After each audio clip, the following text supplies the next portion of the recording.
everyone, my name is Juanita Herrera. Today I'm going to talk to you about the brand Absolut Vodka, and I'm going to present their campaign, Absolut Vodka. So first of all, I want to give you a general layout of how my presentation is going to go. First, I'm going to talk about a little bit about the brand and the campaign. Then I'm going to show you the campaign video. Then we're going to have a brief video analysis. We will look out through the brand's objectives, results, and to conclude, I will give advices of my own and my own interpretation of the campaign in general. Absolut Vodka was established in 1879 and founded by Lars Olsen Smith and is located in Aarhus, Sweden. Something that I wanted to share with you is that the designer of the iconic bottle was Gunnar Broman, who initially was inspired by a pharmacy bottle that he found on the market, and it made sense at the time because people thought that drinking alcoholic beverages was good for health when you were sick. Before we hop on into the campaign, I wanted to show you the brand's previous advertisements. I think that it's very noticeable that they are very consistent with what they show in terms of imagery and how they manage the copy, because they usually start with Absolut and then they choose a concept that they're going to work around and express. So for example, we have Absolut Athens, which is referencing ancient architecture, or Absolut Metal, which is referencing a type of hairstyle that some of the followers of this particular genre used to have, and it was very captivating for the audience, specifically for artists, because they thought it was very versatile and that there were many possibilities for them to showcase their own styles, and the brand noticed it. So from the 1980s they started making collaboration with a variety of known and unknown artists, and they became popular for their creativity and innovation. About the campaign, I think it's important to mention that it was produced by BBH and it was very social media focused, so they used YouTube and Instagram mainly. It was released during 2018 and 2019, and their main objective was to expand the audience and reach out to new generations.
Okay, I hope you enjoyed that.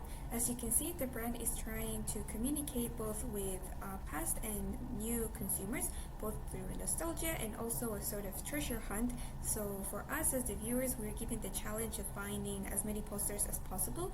And while they're very subtle and they give a lot of hints, these are real collaborations that were done at the specific time and moment that they show, and it of course conveys a lot of creativity and how they have explored a lot of concepts throughout the time, very consistent, and I think it's very interesting how the ending is very open to interpretation, and it gives us the opportunity to be interested, to want to participate and give attention to the brand. In my opinion, the video was very well produced. Of course, they're trying to mark differences between different decades. They do a lot of cultural references. So, for example, for the 1910s, they use rap music. They use this particular hairstyle. They reference the Prince of Bel-Air, the show. They reference yo-yos and the excitement for the new millennium. And for the 2010s, for example, they reference fidget spinner, drag queens and RuPaul's Drag Race, and the innovation in terms of technology. As you can see, as the protagonist turns the full circle, a lot of the environmental elements change. The bartenders progress. Sometimes they even showcase some of the limited editions that they had for set years on the counter where the bartenders are working. In general, it is very subtle, but it's possible to understand what they're trying to show and how the brand has evolved for almost 40 years. Now, with all of their designs, the brand has really tried to establish itself as a product that you can relate to. At some point, one of their designs might have the opportunity to talk to you in a deeper level. They try to be very open-minded and to really focus on different imagery, different concepts that they can show to people. So for example, for Absolut Mexico, they use traditional paintings. For Absolut Rainbow, they were trying to show their support for pride in terms of the LGBT community, and it just talks to younger generations throughout their style and how they present themselves as exciting and emotion conveying. In fact, to showcase how on guard they are with newer generations, they decided to open a competition where everyone could submit their own designs, and one of them would be picked out. This was done both globally and internationally. I'll explain further in a bit, but the whole point was to keep their loyalty to collaborating with artists and giving them the opportunity to express their thoughts in favor of the brand and then use it as a real advertisement. Okay. Said competition was a success. They had in between 7,500 and 8,000 submissions. So this piece to the left is the global winner, which meant that they would get the major prize that included money and being showcased as the main piece for the brand. But they also had 19 national winners. So people from 19 different countries were understood to be the winners of their particular nations. So for example, here we have Colombia, Italy, and South Africa.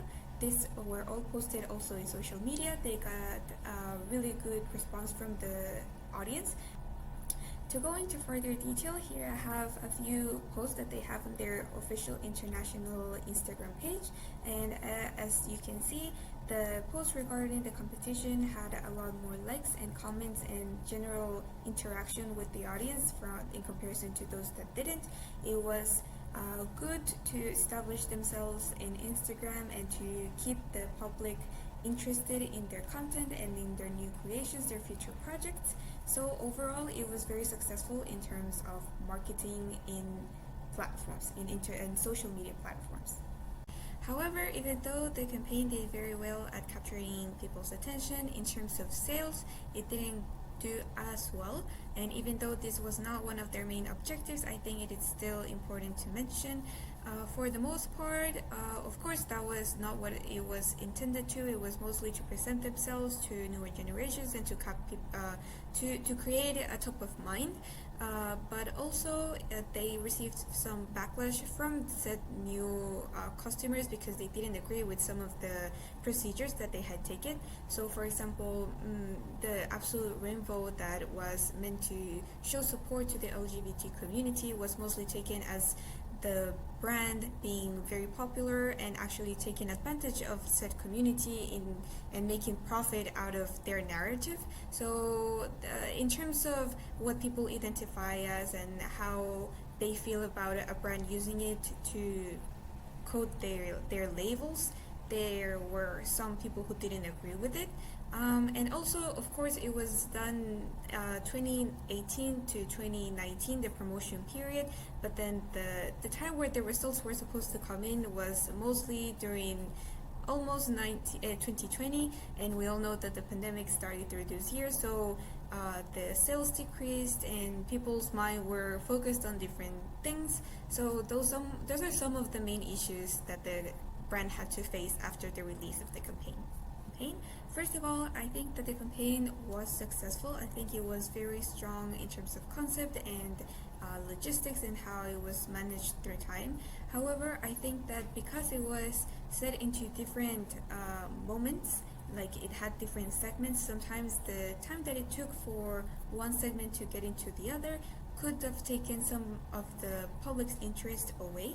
So, for example, if you initially saw the video and wanted to participate, but also wanted to see what other people were submitting or wanted to catch up with other things that the brand was doing, there was sort of a pause until they gave the time for people to submit their own proposals, and then it like re-emerged. So I'm not saying it was a bad idea, it was sort of necessary, but I do understand that there might have been people who lost interest along the way, and that could have been handled in a better way.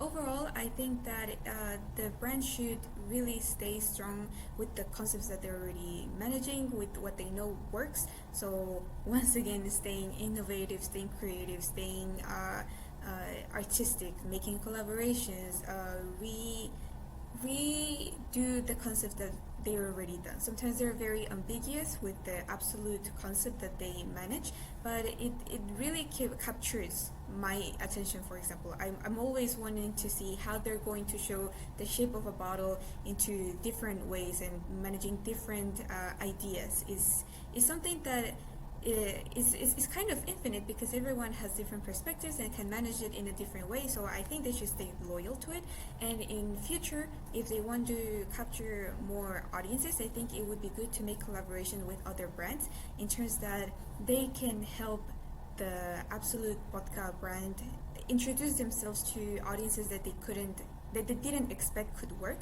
So as an example, I brought some wine and Oreo collaboration that they did, and sometimes we think that wine and Oreos are very far apart. I think wine is for adults and Oreos is more of like a kid's treat, but they worked it out and they went with the themes concept, and overall I think it was a clever and yet subtle sort of introduction for people who were not as close with the other product. So I think it would be a good idea for this brand to do the same thing. So to sum up, I think that the campaign was pretty successful. I think that it did a good job into finding the audiences and to create a top of mind in the consumers, and also to keep consistency of their previous work and exploring that nostalgia and to create something new from said nostalgia. I think that they could have more dynamics with the audience through different platforms, and I'm waiting to see what they bring up in the future. I really hope you are also interested in this brand if you didn't know it, and if you did, I don't know, you can tell me what you think about it. And that's it for my presentation. So thank you so much for paying attention, and I hope to see you in class. Absolute, thanks.